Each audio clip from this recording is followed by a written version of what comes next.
As our world transitions further into the digital era, the need to secure your data has become paramount. Even the internet itself has transitioned to a secure, encrypted protocol when they made the move from HTTP to HTTPS. At this point, I won't even use a website that doesn't have that little lock icon in the upper corner on the address bar, and that shows it's an HTTPS site. That's how important security has become.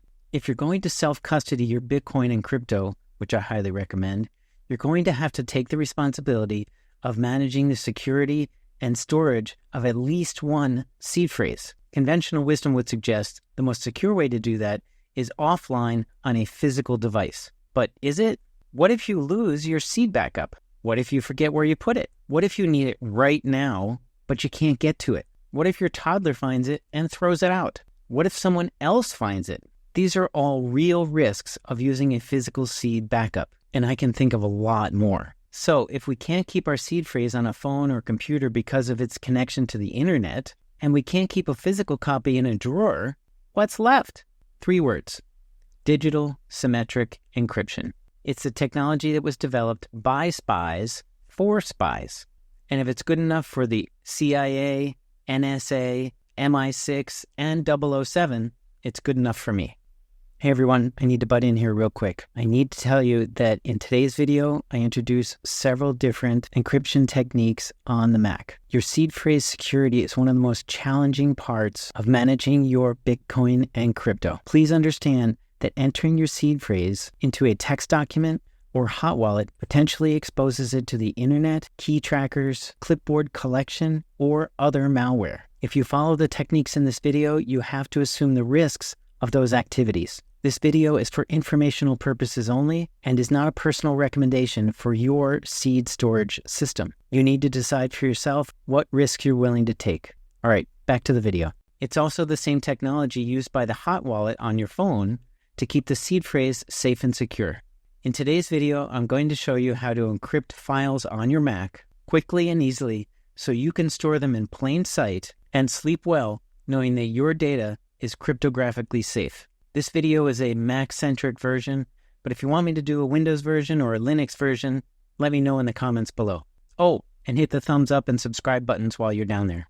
Thank you. At its core, the Mac operating system uses the AES Encryption Standard. AES stands for Advanced Encryption Standard. It's a widely used symmetric encryption algorithm that ensures data confidentiality and security.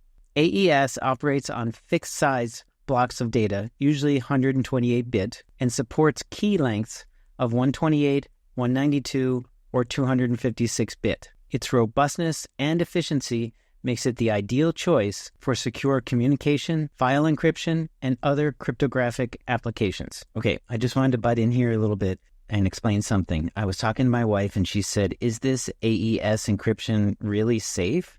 And I said, "Yeah, I think." So I did a little more research and I just wanted to add this little point that the AES 256-bit encryption system was developed in 2001 by the NIST, which is National Institute of Standards and Technology, a U.S. institute, and is still being used as the global standard for government secure communication around the world. So we're still using it today. It is the gold standard, and I hate to use that word. It's really the Bitcoin standard, but you know what I mean. Breaking the encryption code or hacking into an AES 256-bit encrypted file would require extracting the key in order to unravel all the data, or knowing the password to the file. It's way easier, it turns out it's way easier to get into the password or get the password to the file than it is to try to break the encryption. The encryption itself has never been broken. Now, I believe some people did figure out how to break it, but it would require tremendous computing power and like billions of centuries of time in order to break the encryption. So we're safe for now. It's also, this AES 256-bit encryption is also safe from quantum computing, which is being developed as we speak. So we're good for the foreseeable future. So it all comes down to the security of your password. Do not use your birthday or your dog's name or where you went to college or high school or whatever as your password, okay? You need a secure password. All right, that's it. Back to the video. Mac computers that come with the T2 security chip or Apple's Silicon, the M1, the M2, or the most recent M3 chips have this security feature built into the hardware. Specifically, the data on the hard drive is encrypted using a hardware-accelerated AES encryption built into the T2 chip. This encryption employs 256-bit keys tied to a unique identifier within the T2 chip. This advanced encryption protocol ensures line speed encryption. All that means is that it has encryption built into the T2 chip, and it makes it go really fast. It encrypts and unencrypts at speed. However, it is essential to note that the file vault function should be enabled for greater security. Without file vault turned on, the encrypted hard drive mounts and decrypts automatically as soon as the computer is started. And that's not great security. So I'll show you how to turn file vault on so you can up the security level of your Mac. So you go up to the Apple menu in the upper left corner of your desktop and then click on System Settings, and I'll meet you inside. Okay, here we are inside System Settings. Now, I'm using the most recent operating system. It's macOS Sonoma, and I'm not sure what the number is, but I'm up to date on the latest releases. Basically, you click Privacy and Security, scroll down until you find File Vault, click on, or click the File Vault button, and then mine is already on, so yours won't look like this if it's not turned on, but basically, just turn it on. It will issue a key or a string of letters and numbers. You need to maintain that key. Now, one option is to save it in iCloud. I did not do that for security purposes, but I'm sure I know iCloud is encrypted, so potentially you could secure it on there, but I saved mine in a special place, which I can't tell you. Anyway, please take care that you save that encryption key, because if you don't have that encryption key, you can't get your data. Very important, okay? So once you have File Vault turned on, it takes a while to engage, and then you will never notice it's on. The computer acts like normal. All right, moving on. Now that the entire hard drive on your Mac is encrypted, let's take a look at how to encrypt a specific file or folder. Let's say you have a seed phrase for a hardware wallet, and you want to keep a digital copy of it and put it on an external drive or a thumb drive, or potentially even upload it to a cloud drive. How do you do that? As far as the cloud storage service goes, you should look for one that has end-to-end zero-knowledge encryption. Super important. Some examples are pCloud, IceDrive, and Internext, INTERNXT. I'll put links for those down below. And the Internext company is an open source project as well. All of these providers have lifetime plans where you pay just one time and never again. So check them out. So let's look at how you encrypt a specific file. I'm going to tell you two different ways to encrypt a file on your Mac. The first way is using the terminal application. The second way is a little more user-friendly, and that uses the disk utility application. I realize there are third-party apps available to do this, but I'll cover a few of those in another video. The quickest way I found to encrypt a file on your Mac without using a third-party app is using the terminal. It can be a bit intimidating at first, but once you get the hang of it, it's super easy. To launch a terminal application on your Mac, you press Command and Spacebar and type TERM. Usually the terminal application will come up, and press Enter, and it will launch the terminal application. I'll meet you on the inside. Okay, here we are inside the terminal. Yours might look different, probably does, because mine is customized and has a fun little prompt, sovereign money. Pretty cool, huh? In order to encrypt a specific file, you're going to need to enter command into the terminal. Again, it's pretty easy. I'll put the commands down below so you can copy and paste them into your terminal. But the command to encrypt a file is OpenSSL space ENC, which stands for encrypt, space, and then the type of encryption you'd like to use, in this case, AES 256. And then we're going to add the salt flag. I'll talk about that in a second. Then you tell the computer what file to encrypt, which is the file to be encrypted right here. and then what file you want to produce, the name of the file you want to produce after it's encrypted, and the location. So both of these files need to have their location, and that's easy to do. I'll show you how to do that as well. Okay, so this is sort of a generic prompt. It's not, you don't have this file on your computer. That would be weird. Okay, so what we're going to do is we're going to erase the names of these generic files. We're going to leave the word out, and then we're going to erase the in file, and then we're going to replace them with the real files that we'd like to encrypt. My source file that I want to encrypt, I'm going to drag it from my folder that I have on the desktop into this position here in the terminal, while the cursor is right in this position after the word in.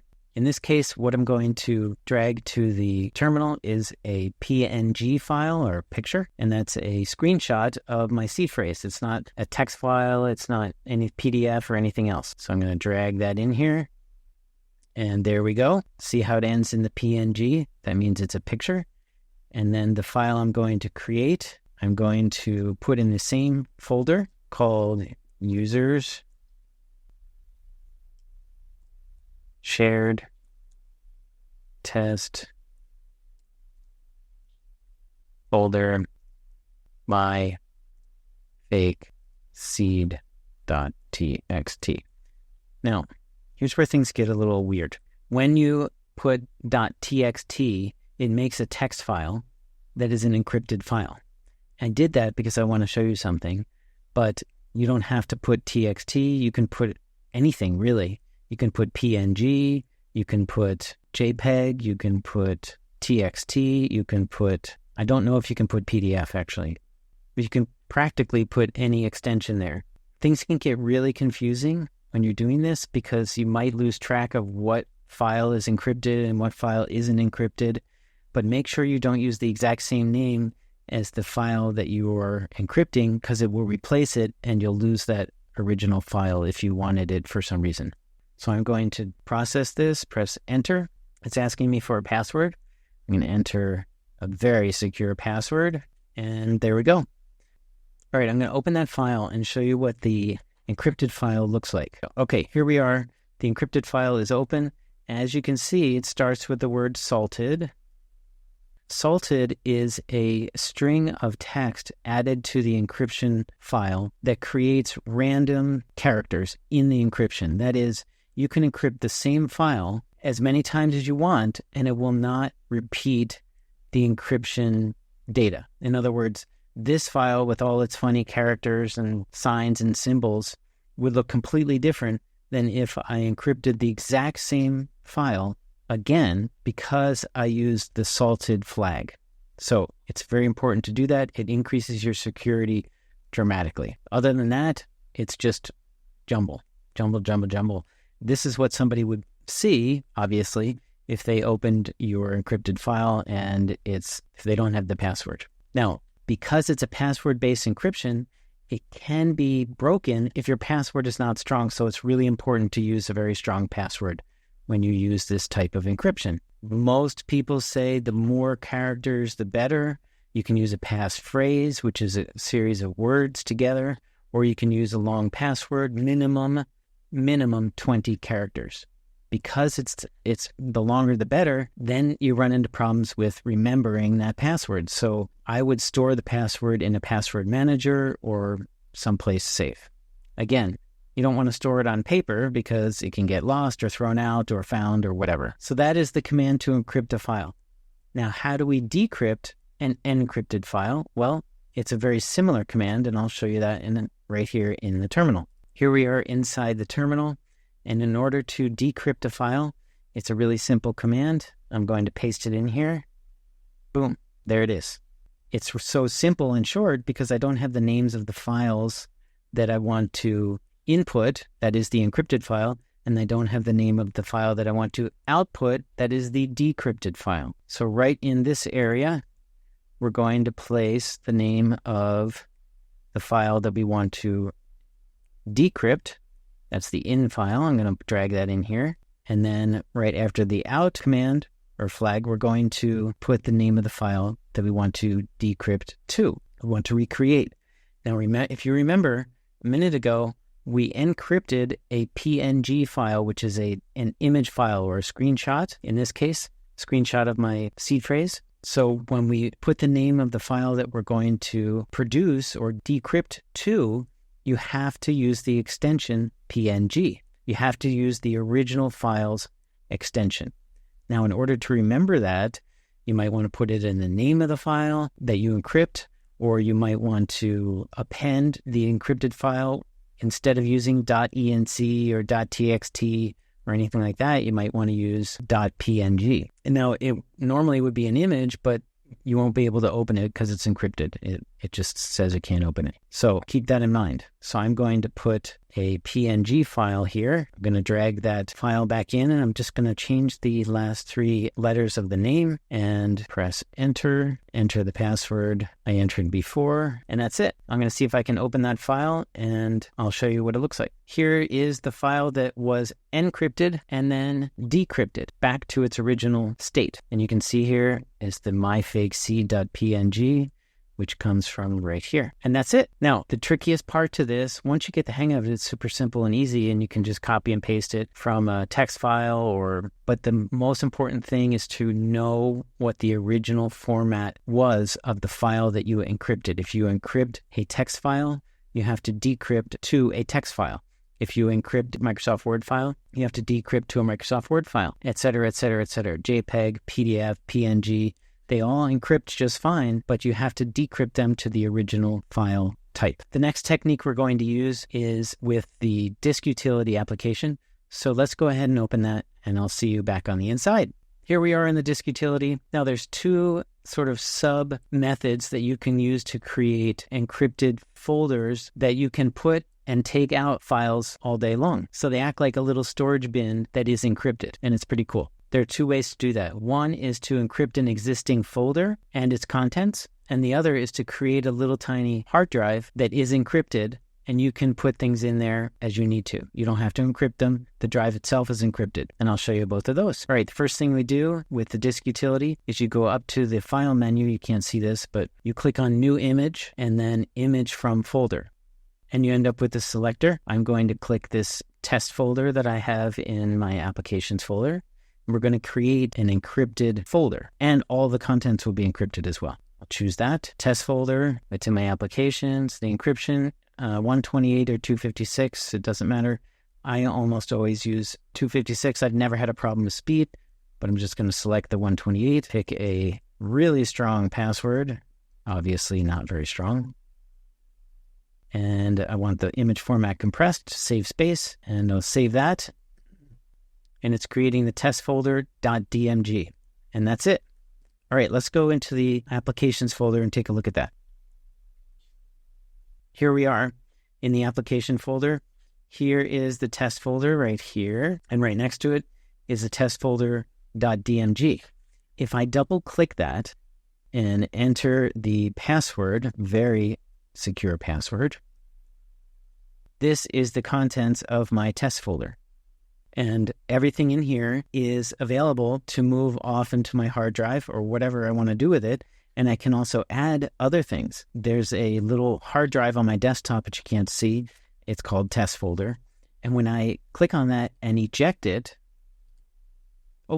it disappears. And that's how you close it. When you download a program to install on your Macintosh, this is the type of file they come in. It's an encrypted, secure folder, but of course they don't have a password on it. That's the first method. We created an encrypted drive using a file as the source of the information. The encrypted drive is only big enough to hold the contents of the file plus a little bit, and that's it. The capacity of that little tiny drive is 20 megabytes, and there's 10 megabytes available, so it's half full already. So it's pretty small.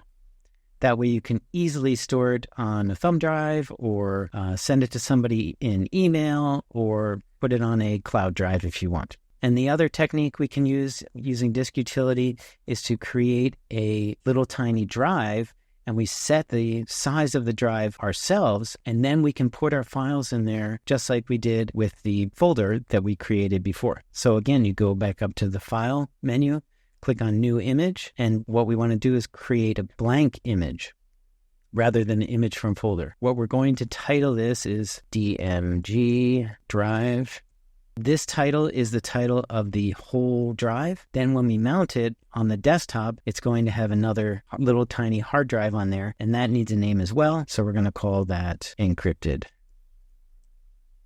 drive. Now we can set the size to whatever size we want, leave the format alone. Encryption, we're going to set that as 128. Again, we're going to enter that really strong password. And single partition, GUID, read write disk image. And that's it. We're going to create that. Done. And I'm going to click on the drive that's mounted already on the desktop, and you can see it's completely empty. What we can do is we can take any document we want and put that on the drive, and there we go. We can fill up to 100 megabytes of information on that drive. Okay, I want to see how big that file is. So we're going to take a look in the applications folder, and there's the DMG drive. It is 100 megabytes, exactly what we specified. And when we double click it and enter the very secure password, I just want to see what the information says about that. Again, 100 megabytes, 99.8 megabytes are available. And as you can see, our file is still in there. That's about it. Now, the DMG files that we created with the disk utility, you can open them on a Windows computer, but it is really difficult and you need special software. So this is really kind of a Mac-centric video. If you want more information about Windows stuff, I can do something on that. Just let me know in the comments down below. And that's it. Let me know what you think of these encryption techniques in the comments below. And I hope they keep your precious crypto data out of the hands of the bad guys. Thank you for watching. Subscribe if you want to see my face again. And I'll see you in the next video.